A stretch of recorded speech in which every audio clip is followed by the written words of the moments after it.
Njogu is a dedicated nurse and wound care specialist from rural Kenya. He has transformed wound care delivery by treating and educating patients most in need right in their homes, helping them overcome significant challenges through his relentless dedication. eKare was moved and inspired by his story. Through the eKare Cares initiative, we've supported Njogu's efforts to help him better serve his patients. In this video, our colleagues Nancy Morgan and Andy Marxen, both experts in nursing education and wound care technology, sit down with Njogu to have an informative, eye-opening discussion. Let's dive into the conversation and explore how technology and education can revolutionize wound care in rural settings. My name is Andy Marxen, and I'm a certified wound ostomy nurse from Rochester, Minnesota. I have been in the industry in wound care since 2001, 23 years now at the end of May.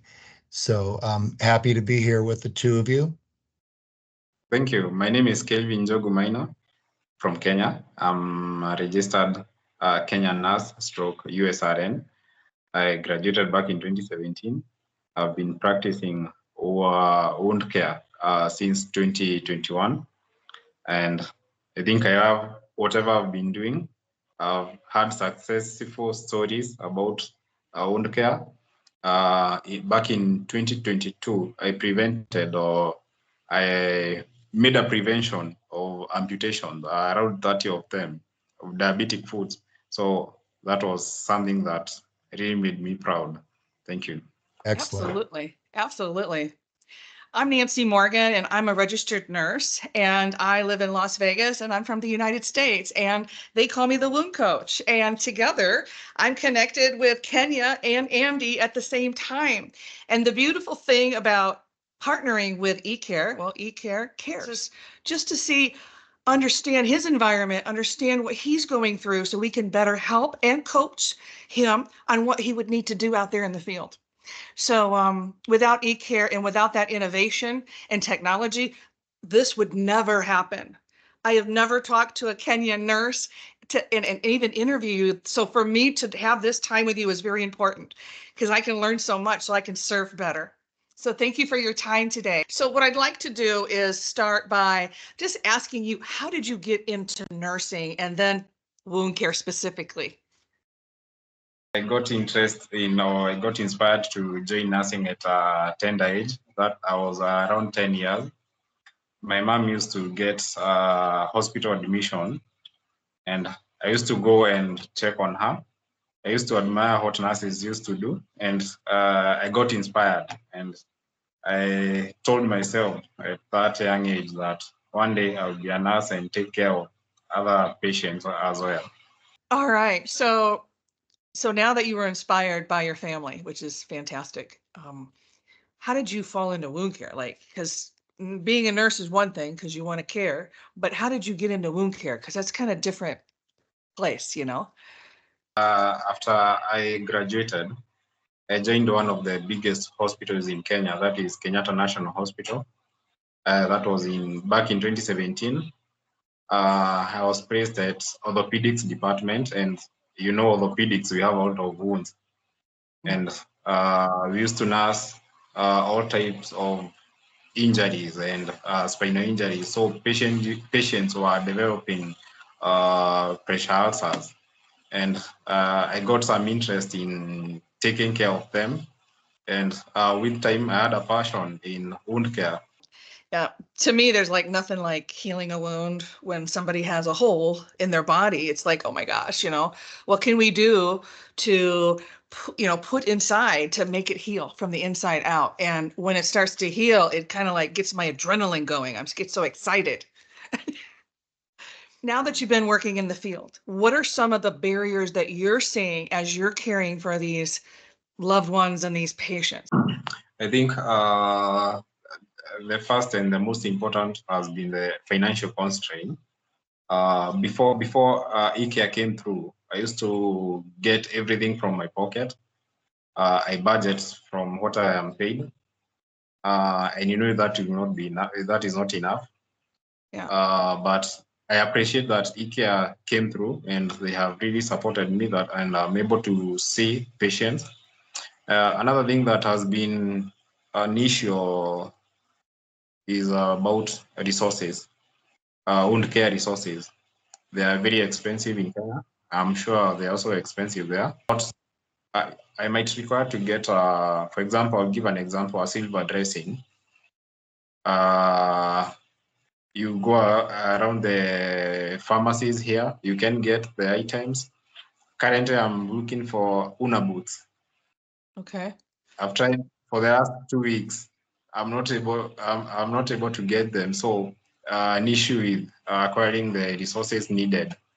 The other thing is about literacy levels in Kenya, especially at the point I am today. Majority of my patients, they are from the interior parts of central Kenya. So Okay. most of them gone to school. Okay, communication, we have a common language that we use, but some, for example, if you want to do some health education, it becomes complicated for them to follow whatever you're saying or whatever you are trying to teach them. And that becomes a negative thing to their wounds improvement. Yes.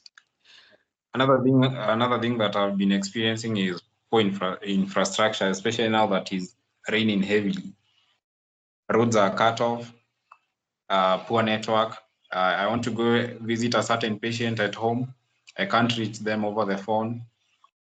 So you can imagine how it goes. You want to go visit someone. They are not close to the or near the facility that I work, Yeah. and becomes a challenge getting them or getting to them. Then another issue that we have been facing is most of the people or most of my patients, they lack water. Getting running water is an issue. So maybe you get them going to fetch water.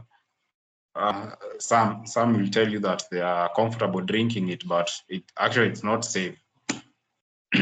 So since we're talking about the drinking water, okay, and they could be drinking tainted water and getting sick, that's the water, is that the same water that we're putting into the wounds? What I do, I get some normal saline to clean the wounds, or I can carry distilled water from my facility. Okay. Okay. All right. I So was wondering. I have to move around with a jerry can in my vehicle. Wow. Isn't that something? Oh That my. bad. Yeah. Wow. All right. Well, they say in the literature, if you can drink it and it's safe for you, then it's safe for putting it into a wound. And that's kind of how we use, that's like the rules that we use even in the US. So it's good that you're going that way. Yeah, safer. Mhm. Okay, thank you. The other issue is about technology. Now that most of the people are not educated, for example, you want to give some health education to a certain patient, you want to tell them maybe if you want to know more about something, you can either Google or read it through. They cannot. Most of them don't have smartphones, so they cannot access the internet and all that. I think we want to go now to where do you currently see patients? Yeah. Most of my patients I see them at home, but I get them they are referred to me through our A&D or the outpatient department. And from there, I organize on how we'll be seeing them at home. For example, most of the patients we see have chronic wounds. And if a patient visits our facility, they know that I'm the specialist there. They call me, they engage me so that we can plan on how to see the patient. And also, those that are not able to come to the facility, I have organized with the local leaders, for example, the chiefs and the assistant chiefs.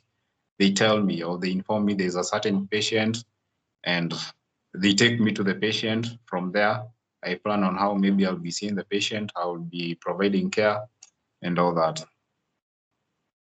That's amazing. That reminds me of you, Nancy, when you have been to American Samoa and worked with the regional chiefs Yes. to get access to help with the diabetes problem in American Samoa.